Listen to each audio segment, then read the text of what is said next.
두려워서 협상하지는 마라. 그러나 협상을 두려워도 마라. 존 F 케네디의 명언입니다. 알고 계시죠? 네네. 북한이 두려운 존재입니까? 능력면에서는 뭐 상당한 정도 세계 5위의 군사대국입니다.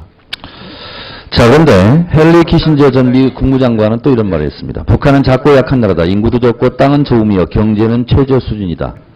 그에 비하면 미, 중, 러, 일, 한국 같은 나라는 얼마나 크고 강한 나라인가. 이 나라들이 외교를 통해 북한 문제 하나 해결하지 못한다면 외교란 무엇에 쓰는 물건인고.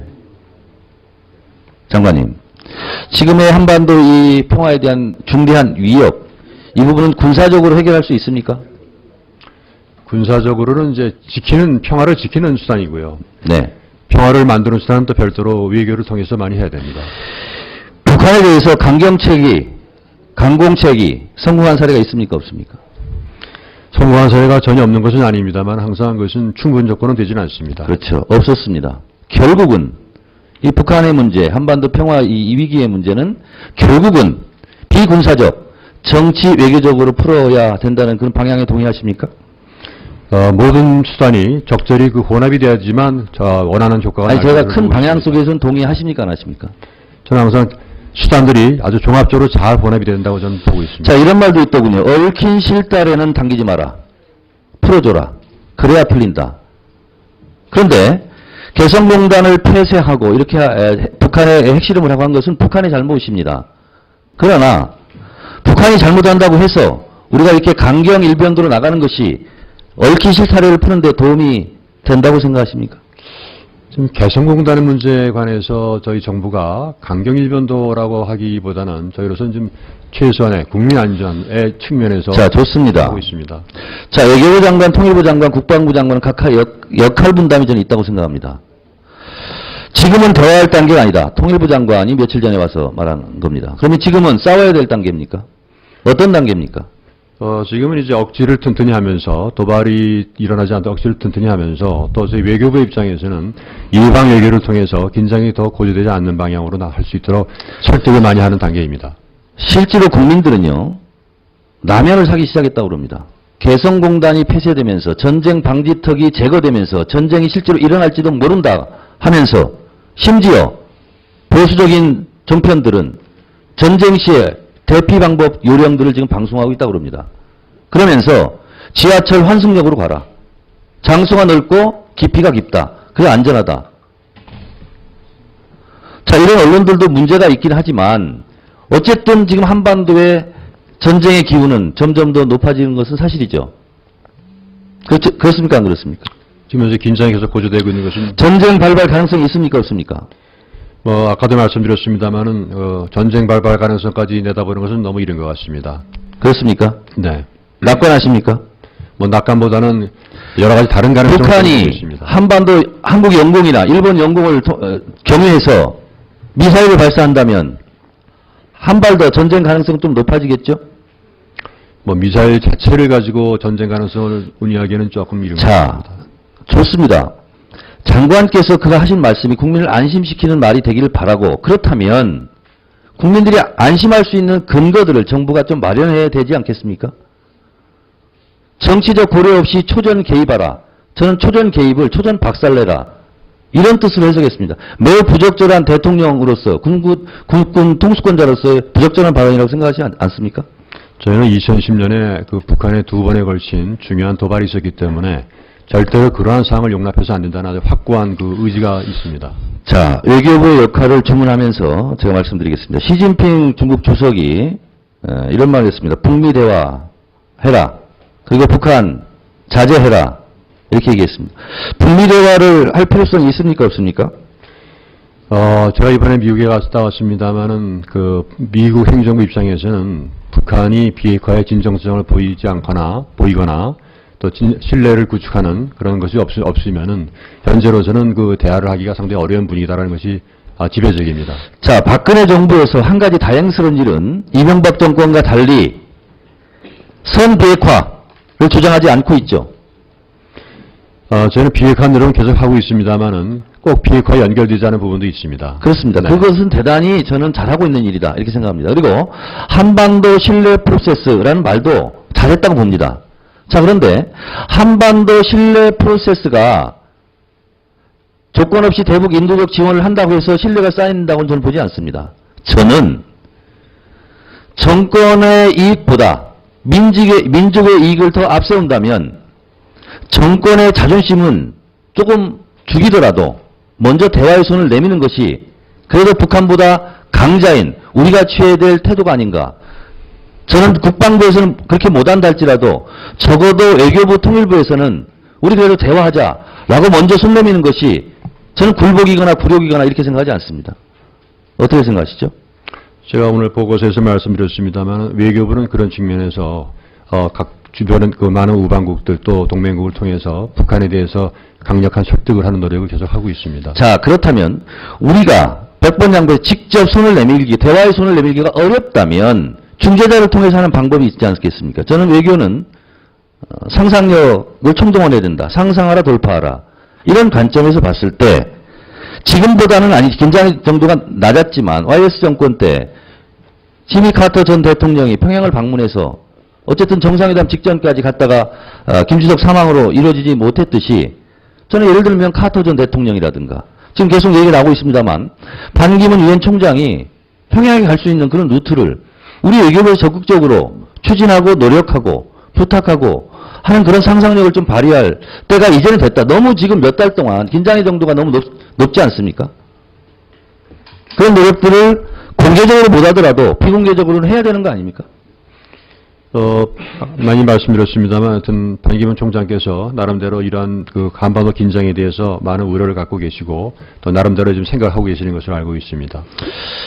자, 장관께서 말씀을 하셨습니다. 주변국과 지금 계속 메시지 전달을 하고 있다라고 하는데, 제가 봤을 때는요, 무슨 언론을 통해서 이런 것이 아니라, 실제로 북한의 특사를 파견하기가 어렵다면, 중국의 시진핑이든 외교부 장관이든 누군가를 설득해서 이 문제를 풀기 위해서 외교부에서 누구를 파견하고 일본이나 미국을 갔다 오셨으니까 이렇게 좀 이런 노력을 실제로 해야 되지 않겠습니까? 전화로 하는 것이 아니라. 곧 그런 노력을 보시게 될 겁니다.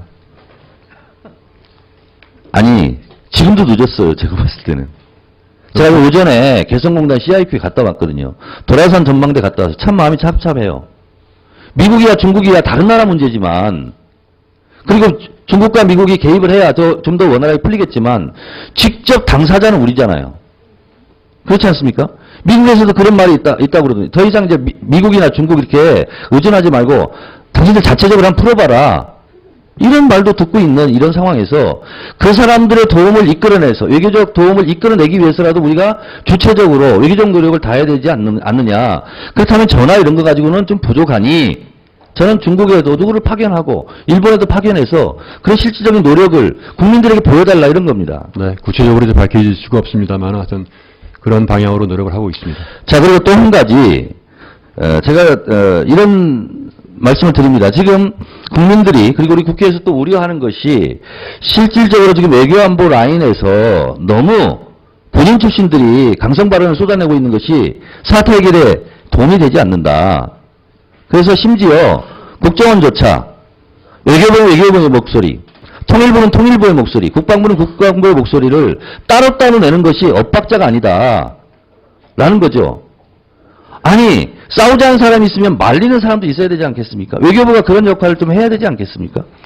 저희는 저희 나름대로 그런 역할을 하고 있다고 생각하고 있습니다. 그런데 지금 국민들에게 알려지는 것은 초강경 발언밖에 없어요. 초전 박살 발언밖에 없어요. 외교부 장관께서 좀 목소리를 좀 높이시겠습니까? 외교적으로 해결하자, 평화적으로 해결하자, 정치적으로 해결하자 라고 해서 장관 그만두라. 박 대통령이 그렇게 말할 사람은 아닌 것 같은데. 지금 하여튼 이 상황의 엄중성에 맞는 그러한 노력을 외교부가 지금 전방위적으로 좀 하고 있고 앞으로도 그런 것을 강화할 생각입니다. 자, 중국과 일본, 미국은 자기 동맹국의 문제이지만 우리는 직접 생명이 걸린 문제이고 생존이 걸린 문제이고 우리 민족이 공멸하느냐 공생하느냐의 중대한 문제이거든요.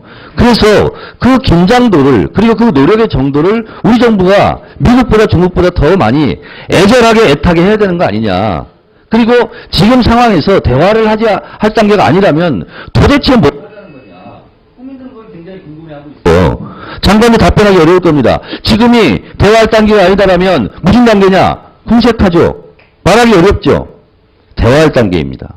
그 기조를 바꾸시기 바랍니다. 국방부 장관이 하기 어렵다면 외교부 장관, 통일부 장관은 아니려옵니다. 지금은 대화할 단계입니다. 라고 말하는 것이 문장 구조상 문제가 됩니까? 적극적으로 외교부 장관이 유화적인 발언을 저는 많이 쏟아냈으면 좋겠다. 그것이 북한을 안정시키고 진정시키고 그리고 북한이 김정은 위원장한테 보고할 때도 그런 보고거리라도 만들어줘야 되는 거 아니겠습니까?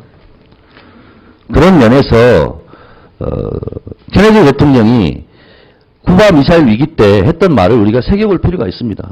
군인들이 하자는 대로 한다면 그들이 틀렸다고 아무도 주장할 수 없다. 왜? 다 죽고 나니까.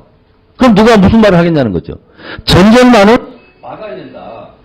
이런 절박한 심정으로 전쟁이 일어나면 우리가 할 일이 별로 없어요. 죽냐 사냐 그 길밖에 더 있겠습니까? 그러기 전에 외교적 노력을 충분히 다하시길 부탁드리겠습니다.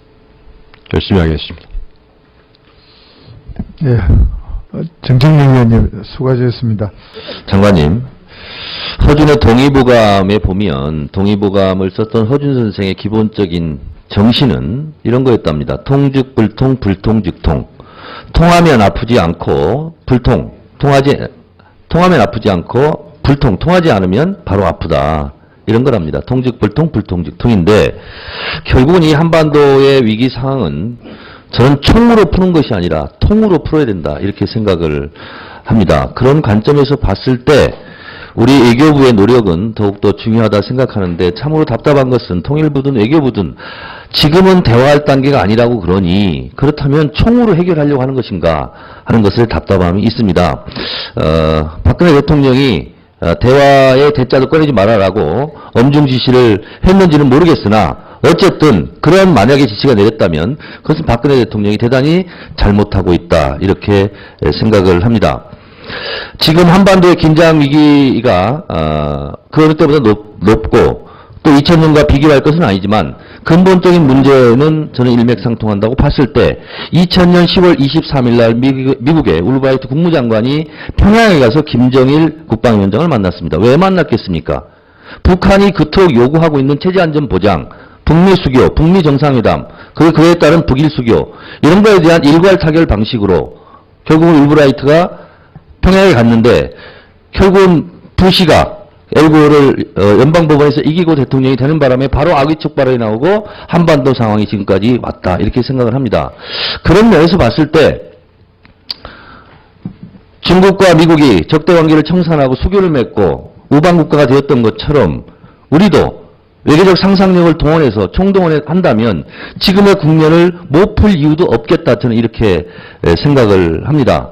김대중 대통령은 엘고의 낙선이 우리 민족에게는 천추의 한이고 박복한 민족이다라고 한탄하시면서 끝내 돌아가시는 순간까지 우리 통일을 실제로 말씀하셨다 이렇게 생각합니다. 그런 면에서 이 한반도의 전쟁 위기를 슬기롭게 극복하고 그나마라도 지금까지 유지됐던 평화라도 유지하는 것은 아마 외교부 장관으로서 역사적, 민족적 소임을 다해야 되는 그런 책무가 아닌가 그런 생각을 합니다. 저는 아무리 좋은 전쟁도 나쁜 평화보다는 훨씬 더 좋다 이렇게 생각을 합니다. 어떠한 경우가 되더라도 전쟁만은 피해야 된다라고 생각합니다. 역사에서 교훈을 우리가 하나 얻을 것이 있습니다. 쿠바 1차, 2차 미사일 위기 때 케네디는 정반대의 처방을 쳤습니다. 1차 때는 CIA가 주도해서 강경파들이 득세해서 결국은 쿠바에 쳐들어갔지만 100명이 죽고 1000명이 생포돼서 결국은 그 몸값까지 지불해야 했습니다. 1년 뒤 2차 쿠바의 미사일 위기 때 미국의 합참에서는 또다시 쳐들어가자라고 했지만 결국은 케네디는 그 선택을 하지 않았습니다. 그리고 외교에 전념했습니다. 호르시초프와 350번의 비밀 접촉을 한 것이 이번에 외교문서로서 밝혀졌지 않습니까? 그런 면에서 봤을 때 우리가 총으로 얻을 것은 아무것도 없습니다. 미국이 베트남 금방 잃을 것 같았죠. 5만 명의 미국의 아까운 병사들의 목숨을 잃었습니다. 이라크 하면 금방 잃을 것 같았죠. 미국 병사 2,000명이 죽었어요. 전쟁은 승리했다고 해서 무엇이 얻어지는 것이 아니라 모두를 패자로 만드는 그런 일이기 때문에 어쨌든 전쟁만은 막기 위한 그런 외교적 노력을 다해야 된다. 이런 생각이 듭니다. 오늘 아침 개성공단 CIQ에 다녀오면서 그런 생각을 했습니다. 독일의 동방정책을 설계했던 어르바건이 했던 말이 있습니다. 개성공단은 우리가 생각하지 못했던, 상상하지 못했던 그런 창의적 아이디어였다. 개성공단의 중간쯤 가면 경제가 통일될 것이고, 개성공단이 제대로 다 갈 것이면 남북이 통일될 것이다. 우리 이렇게 독일을 통일했던 근본의 설계사였던 사람한테도 창의적 아이디어에 대해서 우리는 찬사를 받은 그런 경험이 있습니다. 이런 경험을 충분히 더 현실적으로 살려서 우리 외교부 장관께서 외교적 상상의 나래를 한계를 두지 말고 저는 충분히 펼쳐서 어쨌든 이 위기 상황을 극복하는데 최선의 노력을 다해달라 이런 생각이 듭니다. 전쟁을 통해서 얻을 것은 아무것도 없습니다. 지금 위기입니다. 그러나 이 위기는 또 다른 의미에서 반전의 기회로 삼을 수도 있고 아니면 파국을 불러올 수도 있습니다. 저는 북한이 갑자기 지금의 기조를 바꿀 거라고 생각하잖아요. 솔로몬 법정에서 아이의 허리를 자르라고 솔로몬이 얘기했을 때 결국은 친어머니가 양보를 했습니다. 친어머니가 내 친자식이 아니다라고 부인했다고 해서 그 아들이 친자식이 아닙니까? 분명히 친자식. 더 사랑하기 때문에 더 양보한 거죠. 그런 관점에서 우리가 더 많이 가진 우리 나라로서 더 많은 것을 잃어야 되는 우리 국민들을 생각해서 그 솔로몬의 재판장에서 친어머니의 심정으로 우리가 좀 더 양보하고 좀 더 폭넓게 생각해서 저는 대화를 제안해야 된다. 이렇게 생각합니다. 그것만이 이 위기를 구할 수 있는 해법이지 않겠는가 그런 생각이 듭니다. 돌아가셔서 장관께서 그렇게 대통령한테 조청하시기 바라겠습니다. 저 의견에 대해서 의견 있으면 말씀하시기 바랍니다.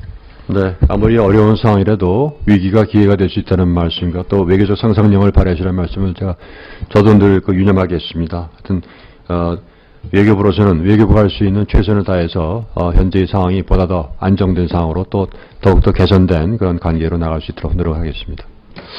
예, 정청래 의원님 수고하셨습니다.